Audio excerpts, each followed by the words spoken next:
Well, hi everyone. Thanks for joining us for our Wednesday encouragement. And we'll get to our devotional thought in just a minute, but I want to let you know of a couple of things that are going on at Cherry Avenue this month. Now, there are several groups having their Christmas get-togethers at various times throughout the month, and we're not going to list them all, but make sure to check your bulletin to see when your groups will be getting together so you won't miss out on anything. Now, one special thing coming up in just a couple of weeks is our candlelight service. Sunday the 19th at 6:30 p.m.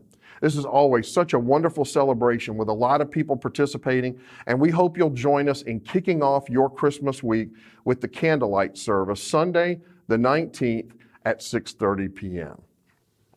Well, this time of year has a lot of wonderful aspects. There are the get-togethers and the music, but there's one thing I hate about this time of year: leaves. Now, I preface this by saying I'm extremely grateful to have a house where this would even be an issue. A lot of people don't, and I am very thankful for that. That being said, it's never been a chore that I've liked. In fact, I've hated it all my life.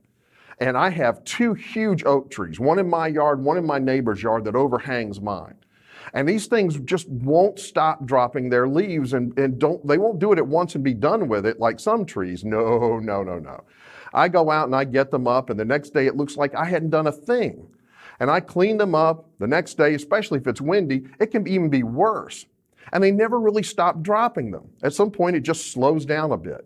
But it's a constant effort to keep them from piling up.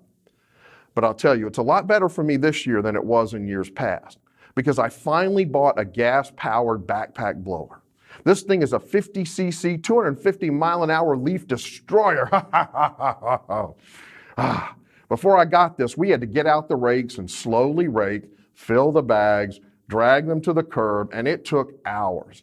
Yesterday, I went out and did the front yard and the sides in 40 minutes, all by myself, and I didn't even break a sweat. And now, not only is it not a huge chore, don't tell my wife this, but to be honest, I kind of like it now that I can do it this way.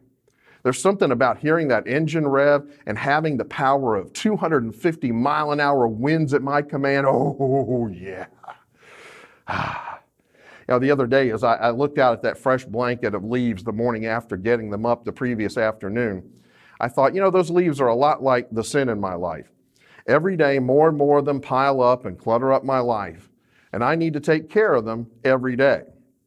And before Jesus came, before that first Christmas, dealing with the sin in our life was so much more difficult. You had 613 laws to keep. And then there were all the additional regulations the rabbis piled on top to try to keep you from breaking the original 613 laws. And when you broke them, you had to go through an elaborate process of cleansing and sacrifices. And then you'd have to do that over and over and over again. It was such a burden. But when Jesus came, all of that changed.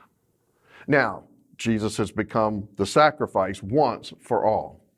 And we come to him in faith at baptism, putting our trust in him to save us and having him wash our sins away. And while we still ask for forgiveness and help to overcome the sin in our life that crops up from day to day, we don't have to go through that daunting and exhausting set of rules and rituals to receive his forgiveness. And the good thing is that as we mature and grow, the volume of sins will hopefully diminish over time as we become more like him. And so as you thank God for sending his son to us at Christmas, thank him also for the blessing of grace and being freed from the burden of the law. And if any of you happen to know of a device that can cause a tree to drop all of its leaves at once, email me the link, will you?